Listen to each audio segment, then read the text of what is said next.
Ouais, bah, On dit pas Ok. que par l'école Shilema de la belle-sœur, c'est qui pour Merci. Tu veux nous dire? On va faire aussi on va dédier ce cours à la réfoua chez les mains de la Choukra qui s'est noyée. Henia, Bad Brachat Voralea, une réfoua chez les mains pour mais vraiment chez les mains parce que c'est un truc. Elle revient à elle-même, mais de manière vraiment parfaite. Amen. Et pour le Ilui Nishmat? Non, c'est la réfoua. Ah oui. L'Ilui Nishmat de Monique Najma Bat Nelissa. Monique Najma Bat Nelly Sarah. D'accord, donc elle est une Aliyat Neshama par le mérite de secours. Ok. Donc, le secours d'aujourd'hui, normalement, il commence à 13h et là, maintenant, il est 13h, il est plus proche de 14h que de 13h. On est d'accord? Et comme ce n'est pas notre premier cours, on peut établir que c'est quelque chose d'inhabituel. Oui. Maintenant, quand on a une situation inhabituelle, on doit se dire qu'il y a quelque chose, quand on rencontre une situation inhabituelle dans notre vie, de manière générale, on doit se dire qu'il y a quelque chose qui a fait que cette situation, elle arrive. Tout ce qui nous arrive, Hachem, il décide que ça va nous arriver, on est d'accord. Mais on va pas s'arrêter chaque seconde de notre vie pour dire, attends, pourquoi ça s'est arrivé, pourquoi truc. On vit notre vie comme normalement. Mais s'il y a quelque chose d'inhabituel qui arrive, à ce moment-là, on doit faire attention, on doit se poser et dire, mais qu'est-ce qui s'est passé ici? Pourquoi Hachem, il a orchestré les choses pour qu'elles se passent de cette façon-là? La première fois qu'on voit ça dans la Torah, c'est quand les frères de Yosef ils viennent en Égypte. Et Yosef, ils ne savent pas que c'est Yosef. Les frères de Yosef ils viennent en Égypte. Et Yosef, qui est le vice-roi, il s'acharne contre eux un petit peu. Et il est très méchant avec eux. Eux, ils ne savent pas que c'est Yosef. Et les frères, ils sont en chemin, ils parlent entre eux, ils sont à l'auberge, en chemin pour retourner en Israël. Et ils se disent l'un à l'autre, qu'est-ce qu'on a fait? Il faut qu'on regarde dans nos actions pour voir qu'est-ce qu'on a fait de mal, que des choses comme ça nous arrivent. C'est pas normal que nous, on est des gens anonymes, on vient en Égypte pour acheter du pain comme tout le monde, et tout d'un coup, le vice-roi nous dit, ouais, vous êtes des trucs, vous êtes des espions, vous êtes des voleurs, vous prévoyez d'attaquer la ville. Rien fait du tout.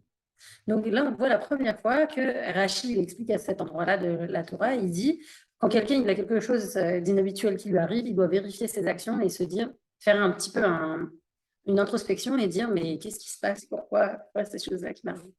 Alors, je réfléchissais, je me disais, mais aujourd'hui, pourquoi on est tellement retardé dans notre chiot? En plus, tu sais pas, mais moi, je suis arrivée, j'ai vu Esther au parking. Donc, Esther, elle est partie ailleurs pour se garer. Moi, je suis sortie de la voiture pour venir à pied, de l'autre côté du pont. Et je me rends compte qu'en fait, j'ai oublié l'ordinateur dans la voiture. Je suis retournée. Encore, tu vois? Bon. Aussi, je voudrais vous dire qu'en fait, cette partie de notre étude, ça fait déjà 3 semaines que je me dis, ah, aujourd'hui, on va aborder les anges maléfiques.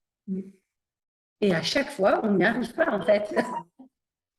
Et même là, aujourd'hui, que bon, voilà, on est arrivé à cette heure-là du livre. Et quand même. Donc, en fait, ce qui se passe, c'est qu'aujourd'hui, ce qu'on va étudier, on a étudié tout le fonctionnement des mondes spirituels et comment Hachem, il contracte sa présence dans chaque monde pour pouvoir passer du niveau d'infini au niveau de fini. Oui, c'est un petit peu comme si on imagine le fonctionnement d'une fusée qui passe de l'atmosphère à la galaxie de l'espace qui est en dehors de la stratosphère. Merci. Ou en dehors des règles qui régissent notre monde à nous d'un avion normal. On va passer dans un domaine différent de l'espace. Ouais.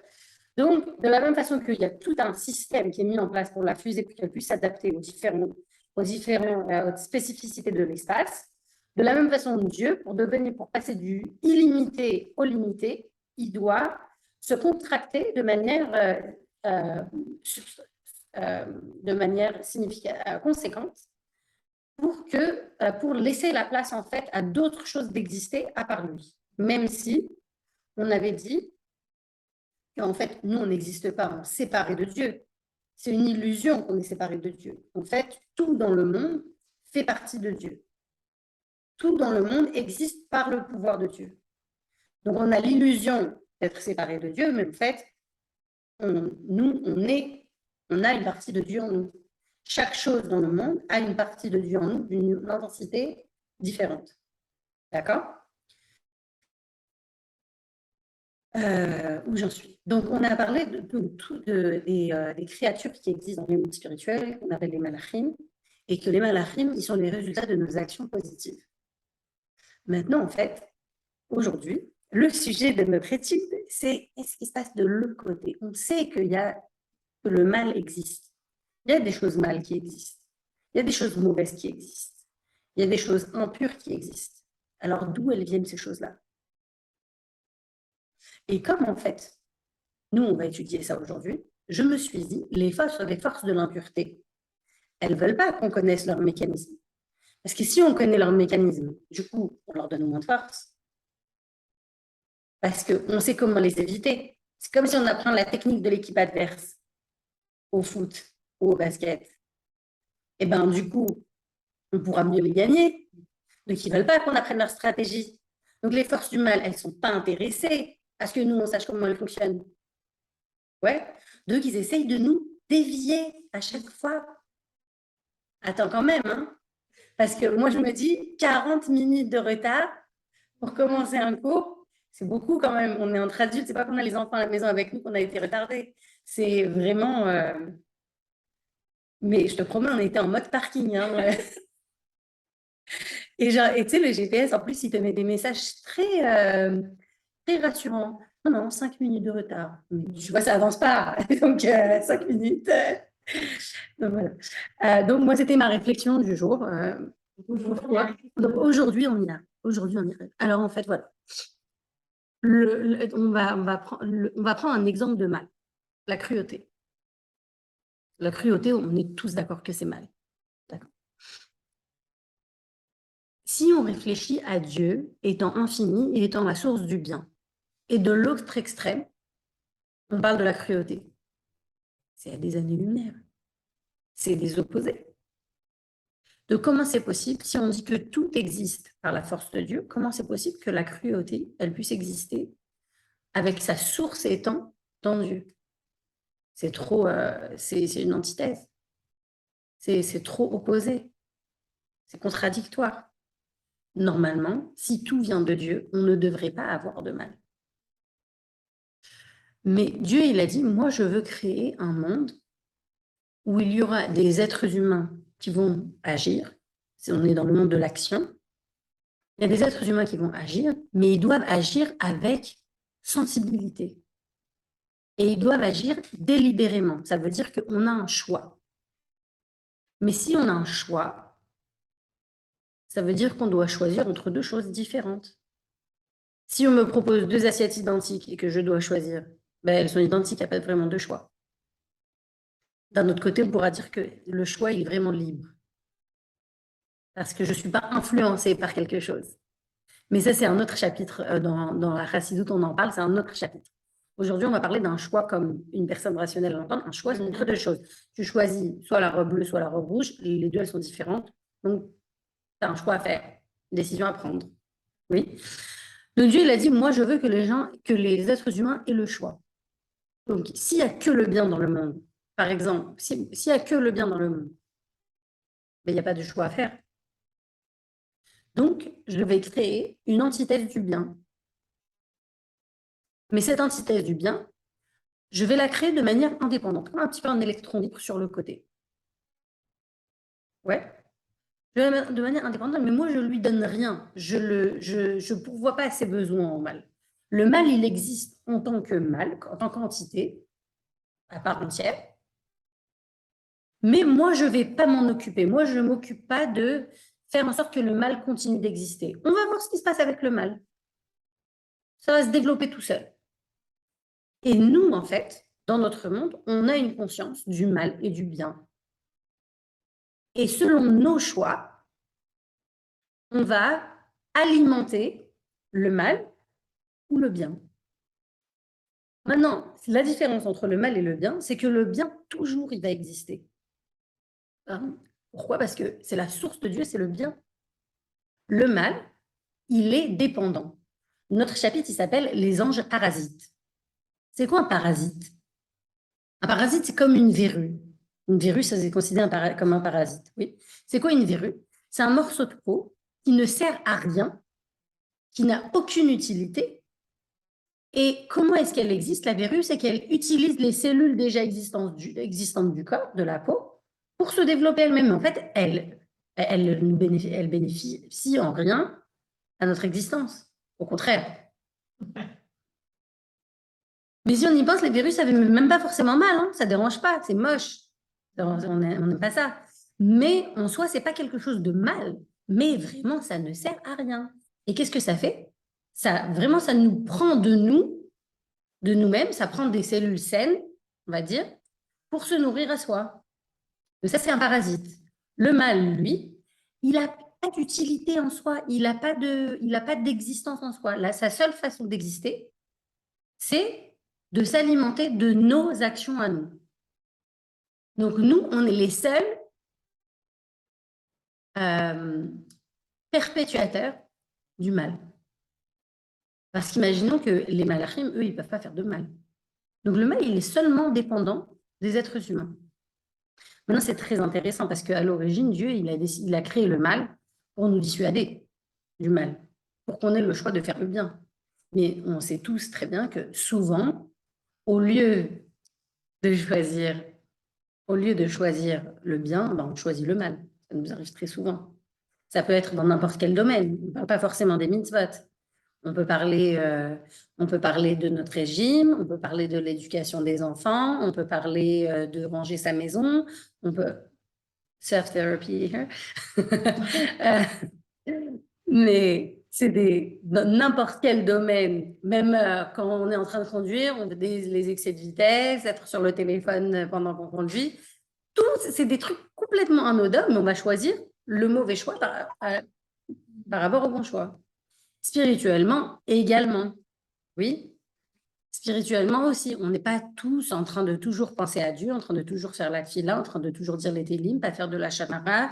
Toujours, on s'entend, on continue dans toutes les mitzvot qu'on est censé faire et que on n'est pas toujours au top de toutes les mitzvot. Mais pourtant, Hachem, évidemment, pourtant, Hachem, il a créé le bien principalement et le mal, il est là qu'on parasite pour se nourrir de nous. Parce que le mal, lui, il n'a pas d'existence en soi. Il ne peut pas exister que par lui-même. Le mal, il existe que parce que nous, on le nourrit. Maintenant, le mal aussi, comme c'est un parasite, donc il est dépendant en fait de nous. Donc le mal, lui, pour exister, il doit se rattacher à n'importe quelle petite défaillance. Alors j'ai pensé à un exemple, c'est l'exemple des moucherons. Est-ce que ça vous est déjà arrivé d'avoir une épidémie de moucherons dans votre cuisine? En été, ça arrive. À Vancouver, on avait des saisons de moucherons. C'était ahurissant. Genre, tu rentres chez toi tout d'un coup. C'est très terrible. Et c'est quoi la solution pour les moucherons? C'est d'avoir toute la cuisine nickel de A à Z, mais il n'y a rien qui doit traîner. Ça veut dire même si tu as fini ta vaisselle, tu dois essuyer la vaisselle pour pas qu'il y ait d'eau, parce qu'ici, ils s'alimentent avec l'humidité. Nettoyer, c'est vraiment un enfer. Et tu peux rien laisser, tout à la... Mais c'est vraiment... Ouais. C'est un travail de fond. C'est un travail de fond à faire tous les jours. Ouais, les moucherons, les tout petits, ouais, les fruit flies. C'est ouais, bon, j'espère que comme on en a parlé, ça va pas t'arriver, mais ouais, ça peut. Ouais, exactement. Un bol de fruits, ça peut venir. Ah ouais, hein? Alors en fait, quand on a des moucherons, on ne peut pas aller à demi-mesure. On est obligé d'avoir tout impeccable. Donc, pour que le mal il soit éradiqué complètement, il faut qu'il ait vraiment rien de quoi se nourrir. C'est très compliqué parce que voilà, il y a toujours des attirances ou même des petites nuances qui peuvent exister et qui peuvent être prises dans le mal. Donc, c'est un travail, en fait, la perfection du monde, elle arrivera quand il n'y aura plus de mal. Mais à ce moment-là, c'est que nous, on n'aura même plus de Yetzer Hara. Donc aujourd'hui, ce qu'on considère, c'est que le mal, il existe pour nous donner le choix de faire le bien. Comme ça, on a plus de mérite en faisant le bien, Parce qu'on avait le choix, on aurait pu faire le mal. Mais on a décidé de faire le bien. C'est comme si vous avez tous vos enfants qui se mettent à se disputer ensemble. Chacun, il a une autre raison, ils sont tous en train de se disputer. Et il y en a un, il sort du lot, il se met sur le côté, il dit non, moi, je ne me dispute pas. S'ils sont tous sages à la table de Shabbat, ils sont tous assis calmement, tout le monde est sage. On ne va pas leur dire waouh, bravo, tout d'un coup, on ne va pas leur dire waouh, bravo, tout le monde est sage. Mais s'il y en a 3 qui sont en train de se disputer et l'autre qui est sage, alors on va dire à celui qui est sage, waouh, tu ne fais pas partie de la dispute, vraiment bravo. Donc, de la même façon, si tout est bien, on n'a pas vraiment de mérite à faire le bien. Mais si on a le bien et le mal, du coup, on a plus de mérite à faire le bien. Maintenant, je vais vous raconter une petite histoire. Il y avait un tzaddik qui s'appelait Rabbi Levi Yitzhak de Berditchev. Rabbi Levi Yitzhak de Berditchev, il habitait en Ukraine, Pologne, Russie, je ne sais pas exactement. Et sa qualité principale, c'était qu'il avait toujours des idées très originales pour parler à Dieu et défendre le peuple juif. Donc, il avait toujours il faisait face à des situations où tout le monde aurait dit non, mais là, vraiment, ça ne va pas du tout, on ne peut pas se comporter comme ça. Et lui, il disait non, vraiment, le peuple juif, il est très spécial. Par exemple, il était passé devant une écurie un jour et il voyait les cochers juifs qui nettoyaient leurs chevaux. Et pendant qu'ils nettoyaient leurs chevaux, ils faisaient leur tfila. Maintenant, ça ne se fait pas. On ne fait pas la tfila dans une écurie. C'est sale, ça sent mauvais, c'est pas respectueux. Et lui, il passe à côté, il regarde les cochers qui sont en train de nettoyer leurs chevaux et qui font leur tfila en même temps. Il dit Hachem, tu vois, les juifs, même quand ils nettoient les chevaux, ils font la tfila. C'est pas beau quand même. L'œil droit, avoir l'œil droit ouvert. C'était très, très beau. Alors, qu'est-ce qu'il a dit? Lui, il a dit Hachem, c'est vraiment injuste ce que tu as fait. Tout le bien du monde, tu l'as mis dans les livres sacrés. Et tout le mal, tu l'as mis tout autour. Il est tout autour de nous. Donc nous, on est entourés par le mal. Et pour trouver le bien, on doit ouvrir les livres et étudier. Pas juste, tu aurais dû faire le contraire. Tu aurais dû mettre tout le bien autour et mettre le mal dans les livres. Celui qui le veut vraiment, il va le chercher. Donc tu vois, tu ne peux pas nous en vouloir. C'est toi qui as fait le monde de cette façon. Donc, ah oui. Donc, il faut se rappeler que nous, on a les tentations tout autour de nous. Mais ce qui est important, c'est de se rappeler qu'on a quand même la force de résister aux tentations. Maintenant, ça ne se fait pas en un jour. Hein. C'est par exemple dans l'histoire des moucherons, il faut nettoyer toute la cuisine, faire toute la vaisselle, essuyer les plans de travail, balayer. Vraiment, et ça prend du temps. Ça ne se fait pas en une minute. Mais de la même façon, s'éloigner du mal, ça va prendre du temps. Ça ne vient pas en une minute. C'est un effort, c'est un travail. Donc, ça rappelait, ouais, vraiment. Et à chaque moment, on a vraiment, à chaque moment, on a toujours le choix.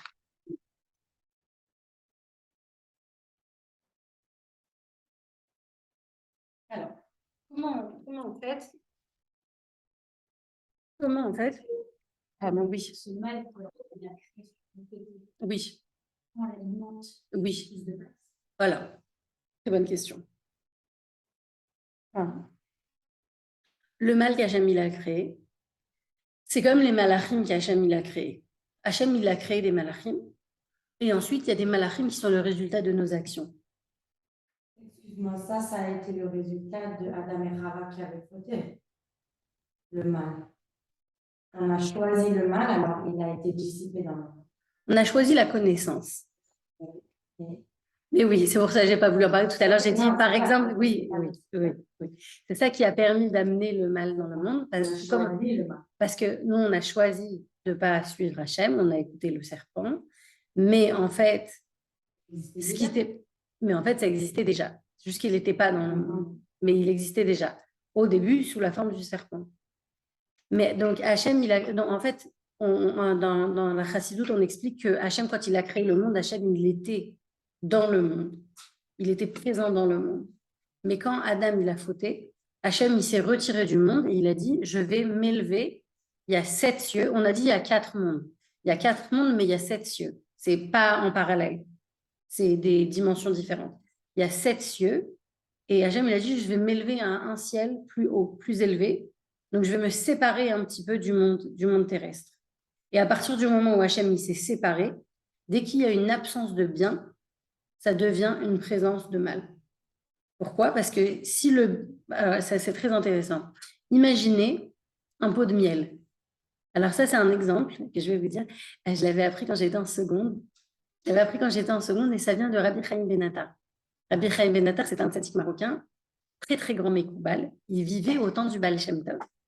Et à la fin de sa vie, il est parti habiter en Eretz Israël. Alors Rabbi Chaim Ben Attar, il donne cet exemple et il dit, imaginez un pot de miel. S'il est fermé, il garde toute sa douceur et toutes ses qualités. Super. Maintenant, imagine, on ouvre le pot de miel, il y a du miel qui se renverse sur les côtés. Qu'est-ce qui va se passer? Il y a toutes les mouches qui vont venir. Elles vont vouloir prendre un petit peu de miel. On ne va pas leur donner à la cuillère. Donc, elles sont obligées de venir le prendre toutes seules. Et elles vont prendre des restes parce que nous, on ne leur permet pas de prendre la partie du miel qu'on peut utiliser. Donc, elles viennent, elles prennent les restes. Donc, imaginez qu'on a pris notre petit déjeuner. Il s'arrête là, l'exemple. Donc, moi, je continue. Imaginez, on a pris notre petit déjeuner. On avait le miel, le beurre, la confiture, tout. Oui, on débarrasse la table. Mais il y a encore des petites miettes qui restent sur la table. Qu'est-ce qui va se passer si on les laisse trop longtemps? Toutes les mouches, elles vont venir. Mais nous, on a rangé le miel, on a rangé la confiture. Mais il reste les miettes. Il reste les petites gouttes. Donc, qu'est-ce qui se passe quand il y a quelque chose de kadosh qui se sépare, qui se déplace, qui part ailleurs?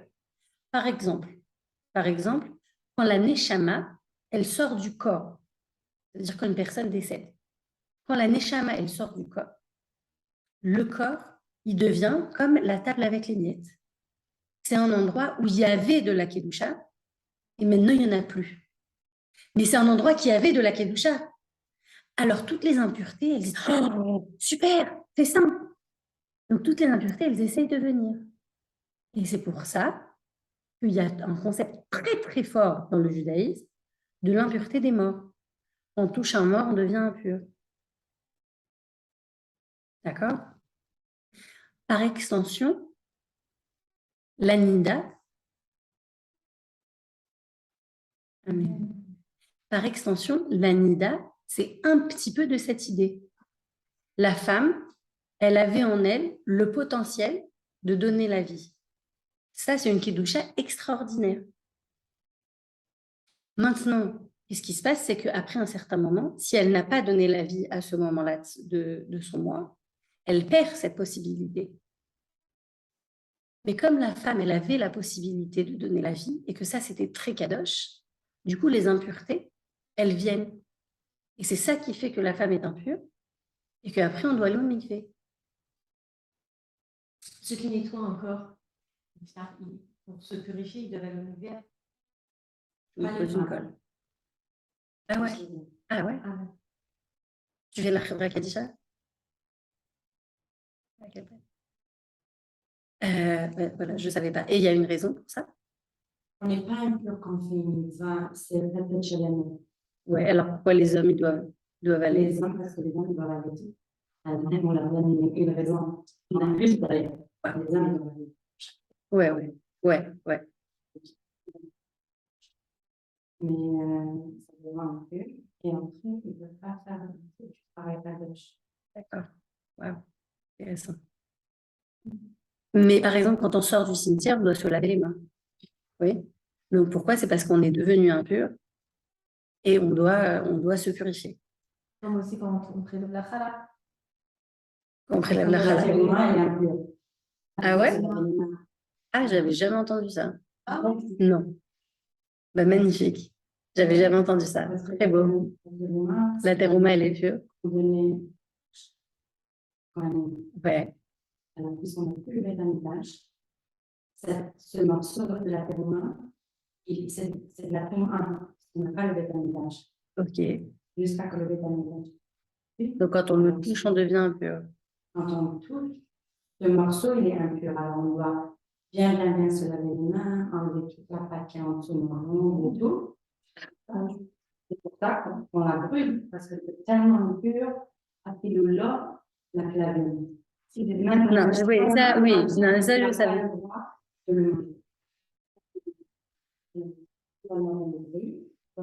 Juste avant. Je vais y revenir. Juste ça, Le chat, le chien, il vient, ils vont même pas vouloir.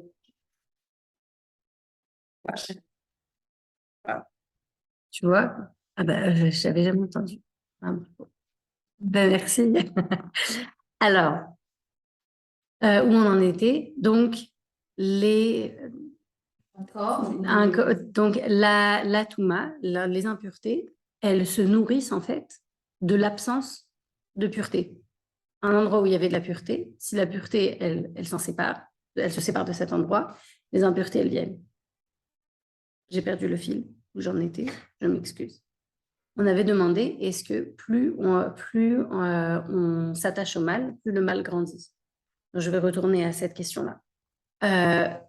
Donc, de la même façon que quand on fait des bonnes actions, on crée un malheur positif, de la même façon, quand on fait une mauvaise action, on crée une réalité négative qui est attachée à nous. Maintenant, on peut se dire, oh là là, je dois porter un gros sac de casserole derrière moi. Mais en fait, il y a toujours la possibilité de faire teshuva. D'accord? Donc, même si on a créé des créatures négatives, des anges accusateurs, des réalités spirituelles qui sont là pour nous tenter encore plus de s'approfondir dans le mal, et bien en fait, on a toujours la possibilité de faire teshuva. Et quand on fait teshuva, on dit que les fautes, elles deviennent des mitzvot. À la place d'avoir des points d'accusation, on a des points de mérite. Parce que qu'est-ce qu'on dit? On dit, mais attends, t'imagines, t'étais tellement loin